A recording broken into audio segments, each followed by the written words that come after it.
Hello. Today I'd like to talk to you about around a couple of games by Wilhelm Steinitz, or William Steinitz as he styled himself later in life when he moved to America. Steinitz was a great chess player, but he may have been a greater chess writer.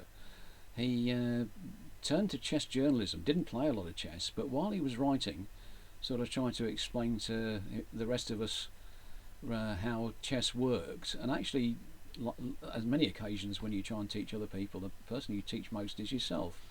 And he rather talked himself out of the sort of dashing attacking chess which had given him the world championship in 1873 playing against Zukertort, although he did beat Anderson, previously the best player, in 1866. But in this dashing attacking style, but he then switched to a rather positional style where, rather than trying to go for mate straight away, he just looked for little positional advantages and put them in his pocket. And when he had enough saved up, you can cash them in for a win.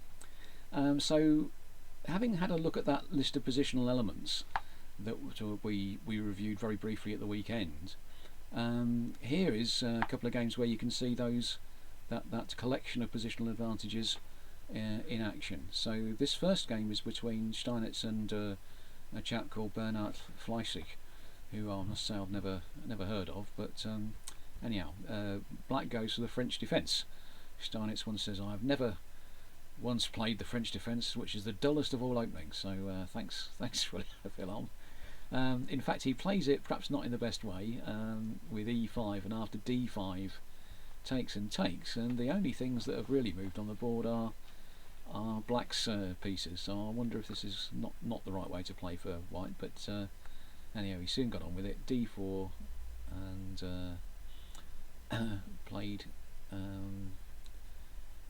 these moves for each side. And if we get to this sort of position, castles, and now rook to e1. What's been going on? Well, both sides have been getting on with their development quite well, but white's got this central advanced pawn on d4, so black's a little bit cramped by that.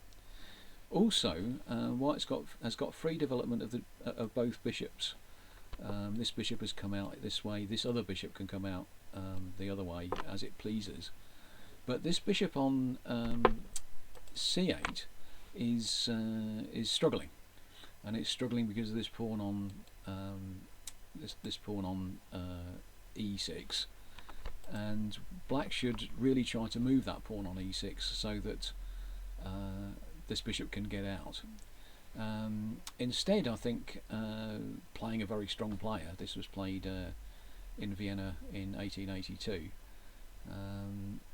playing a very strong player, Fleischig thought he'd just sort of sit quietly and hope to draw by not making any weaknesses. That might work in some situations, but not on a chessboard. If you just play quietly, your opponent can walk around you and work out where to kick you. It works for tortoises, but not chess players. So knight to d5. That is a nice spot for a nice outpost for the knight, and the knight, white's knight, comes to c5, which also looks like a nice outpost. I wonder if white was trying to tempt black to weaken their queenside by a pawn move, but really one of the things that white wants to do is stop black advancing this e pawn. So we've uncovered another attacker to e5 in the shape of the rook on e1. Knight to h4, trying to swap off pieces, again something that a lot of players do when they're trying to draw, but Steinitz isn't having it. That white's knight is better than black's knight, so off we go to e5, and because black is cramped, white avoids exchanges, and eventually, a bit later in the game, black decides he can't bear seeing that knight sat there and swaps off the good bishop on c7, when really black's got some problems with his minor pieces. Knight f5, and there's that exchange. White's got the two bishops and an outpost on e5, although it's not a real outpost, I suppose, in as much as an outpost is a square that can't be attacked by pawns. This is a square that pawns daren't attack, because of course if what black ever did play a move like pawn to f6, then this E pawn would become undefended and weak. So as well as the advantage of the two bishops that white has now, we've also got an advantage of a nice forward outpost, and still we have the space and the extra mobility that offers. So Steinitz keeps putting these advantages in his pocket. Knight to f6, rook comes back to e1 because the knight is what belongs on e5 and not the rook. h6, that seems to be the sort of move that players play when they don't know what to do, and there's always something better to do than h6. I don't know that white was really threatening bishop g5. Was that much of a threat? There's usually something better to do. Players often also make this move because they say, oh, I might get a back rank checkmate against me, but we're a long way from the sort of position where there might be a back rank checkmate, so do hang on to moves like that. Queen f3, knight d5, just fidgeting really. Bishop to b3, b6 finally comes, and after knight to d3, bishop to a6, and the knight hops out of the way to e5, attacking. You remember I said b6 might create a weakness on c6? There's your weakness on c6. Rook comes to c8, bishop c2, threatening to win a pawn on f5. Queen to g3, with the threat of taking the black h pawn due to a pin on the g file. So black comes to h8, queen h4, threatening again to blow up, I think, on h6. It's not winning a pawn, but black can't take back because it's going to be checkmate on h7.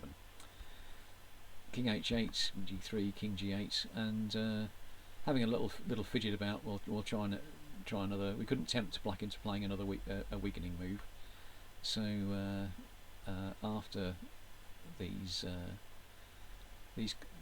extra pairs of fidgets, we come to h5, threatening the f7 pawn.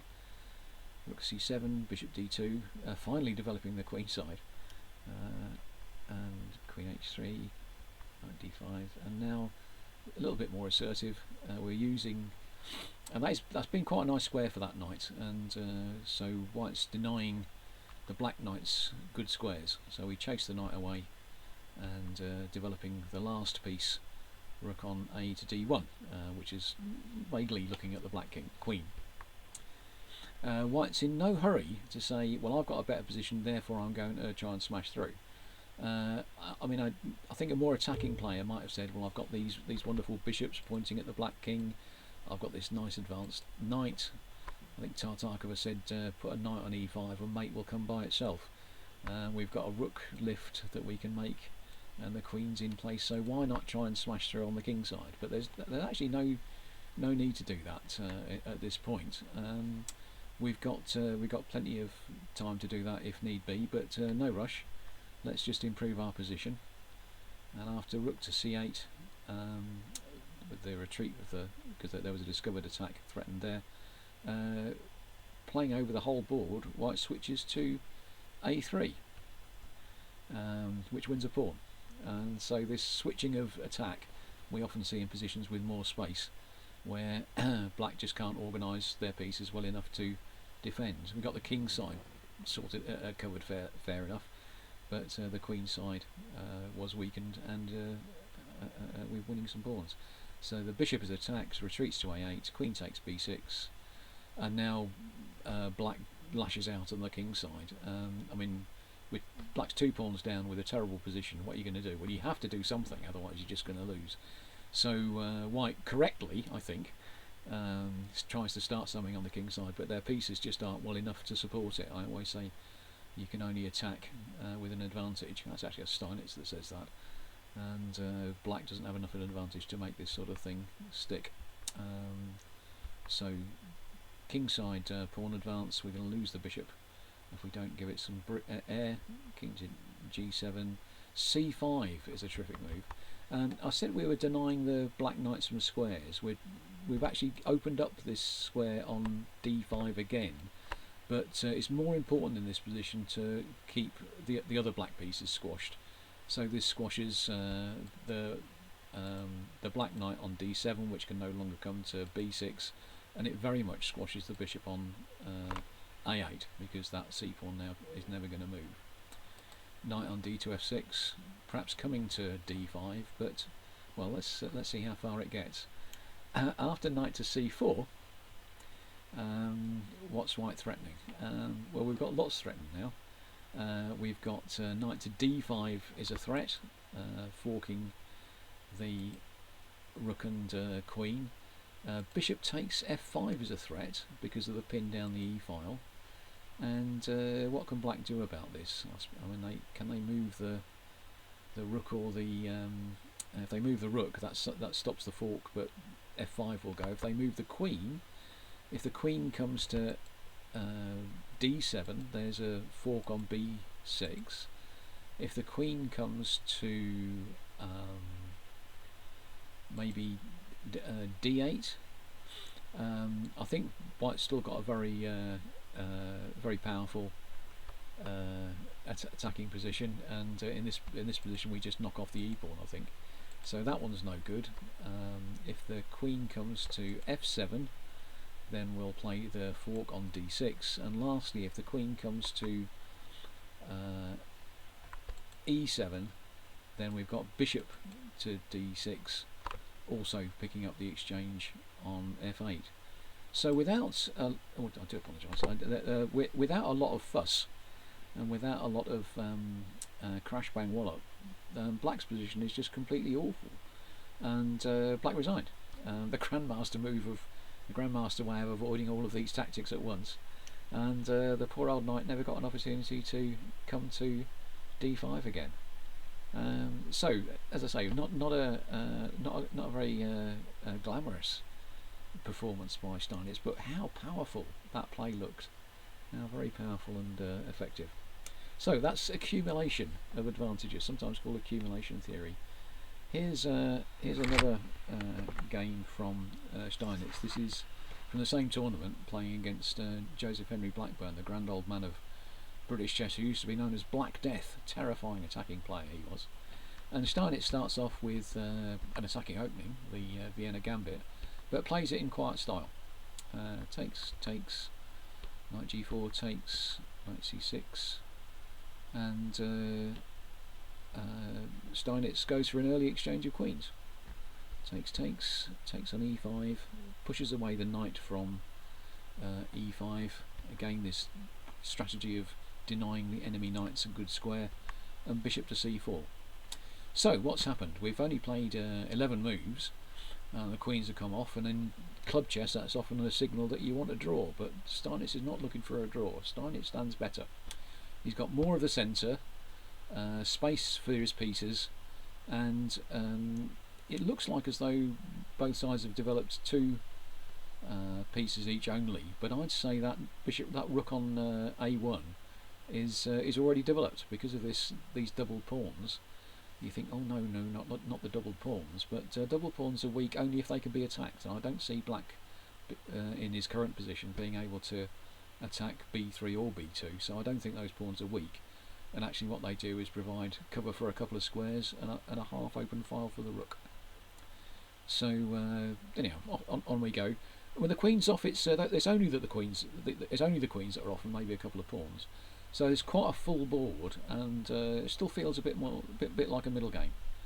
And so off we go with some more moves. h6, that move again. b4, cramping move.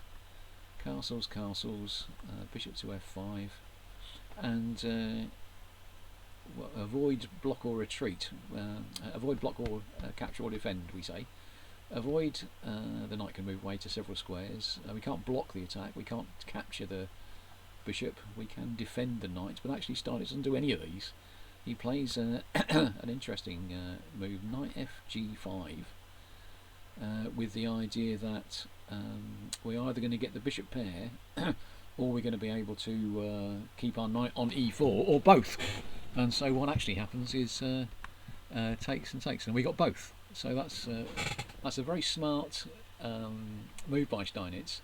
A little bit of tactics, first tactics of the game really, and not to win material, not a checkmating pattern, but just to get a positional advantage or keep some positional advantage. So In our pocket we've got space, we've got the bishop pair, we've got a centralised knight, we've got half open files for both of our rooks. We're doing pretty well as white here, and Blackburn, who, you know, one of the strongest masters of his day, pieces really look very passive and unhappy. Knight d8 going backwards, b5 just stopping coming back, rook e8, knight g3, knight f5 is a nice square for the knight, improving it a little bit. Knight e7 comes back to e3, and now g4. The knight's been on all sorts of tours there, trying, I guess, to lure black into making a mistake and misplacing their pieces. Knight g6, and now bishop d5, trying a different idea on the queen side this time, not the king side. Bishop to d5, and how do you solve that problem? If you try and defend it with the rook to b8, we'll lose the a pawn. If we move this rook across, that doesn't look like a very happy rook on a8. You can't move it because that loses the rook, and if you play c6 to block the attack, you'll lose the pawn on c6. So knight to d8 is the best that black can come up with, and that's not a happy move. And not least of which, actually, that is met by if bishop takes h6. Let's have a look at that again. Knight would, if the knight would like to come to f6, check forking king and rook if it wasn't for that pesky g pawn. But the g pawn is also looking after the pawn on h6. If you take on h6, and if black recaptures, we're going to be able to play r4. Fisher once said famously, tactics flow from a superior position, and indeed they do. So again, white's not been very flashy, not been very pushy, I guess a little bit pushy, but sort of accumulating these advantages, making use of the best points of its position, stopping black really getting out of the box, and suddenly with nearly all the black pieces on the back rank, we have this tactic apparently from nowhere, but it's only apparently from nowhere. When your pieces are well placed, they'll work together to attack things, and some of those things will come together in a little combination. So we've won a pawn. c6 takes, and now that's a weakness on this square.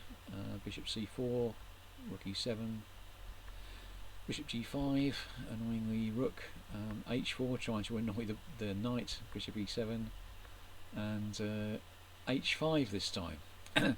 Now, another failure to play A, B, C, D, where we've played the counter attack instead.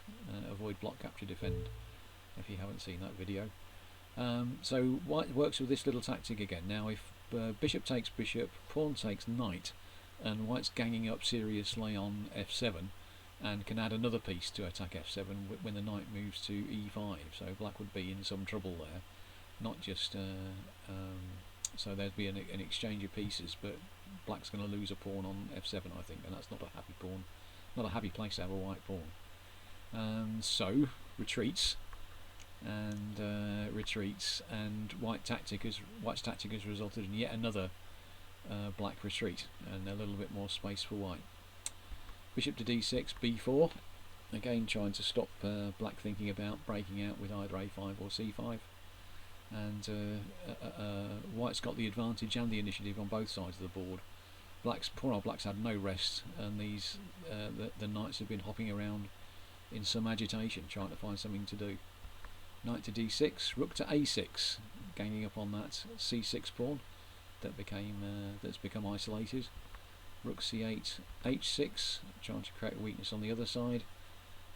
Takes on, so knight h7 takes, and now all three of black's pawns are isolated and weak.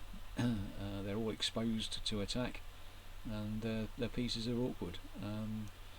I mean, with the extra pawn, you can say, well, white ought to be swapping off and winning the ending, but actually all white's pieces are better than black's, and there's no need to swap any of them off just yet. Why don't we try and make black's life a little bit worse? So check, and we'll hit the knight. There's a threat now to take or not quite yet. So rook c7, bishop d2. There's a threat now to take on h7 check, and then knight to f7, forking king and rook, winning the exchange. So another little tactic, but not in order to Blackburn's going to spot that, but what can he do about it?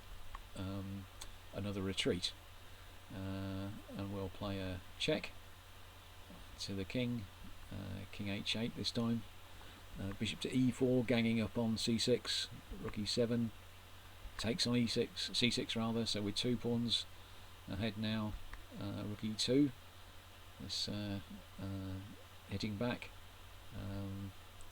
rook to knight to f5, so a bishop swap in effect, takes, and knight g5, black's trying to get the pieces out of the box, rook e1, with ideas, well, plenty of ideas I think, rook to e8 being one of them, knight f to e6 blocking the rook f1, ganging up on f7, going back to d8 to defend it, b5 solidifying the position of those pieces, rook d3 hitting the c pawn. We'll see if we can chase this knight away first, and now knight comes back to e4 defending the c pawn, annoys the rook but not so much. I mean, with very few pieces on the board, white seems to have total domination of the board. It's only this black rook on d3 that's got any activity at all. Rook h6 stopping the king coming back to where it was, another little knight hop. We're going to chase that knight away. In fact, it comes to f4. Going to chase it away again. And in this position, well, what can black do? In fact, he took on c6, which really just helps this mass of pawns to advance, but is desperate really for something to do. I think I'm not sure that's the best move by any means, but I don't know if anything makes much difference. So takes on c6, check first, and takes on c6, takes on c6, takes on c6, and now we do get this endgame type of position where it's all about advancing pawns rather than that middle game position, which is all about trying to squash black. But that strategy of taking advantages and putting them in the pocket worked out again very well in this game. We've got to a position now where the pawns are on the march and can't be stopped. Not even worth taking a whole rook in that position. And now black resigned. One of those pawns is going to make a get to a did you say touchdown in American football? I was about to say make a try. Anyhow, that was enough. That was enough for Blackburn. So very, very powerful play by Steinitz, and this second example against one of the best players of his generation. Very effective, but not flashy. Just spotting these advantages, spotting these little bits of space, outpost, 2 bishops, putting them in the pocket, and when you've got enough, your opponent's position will collapse. Very striking play.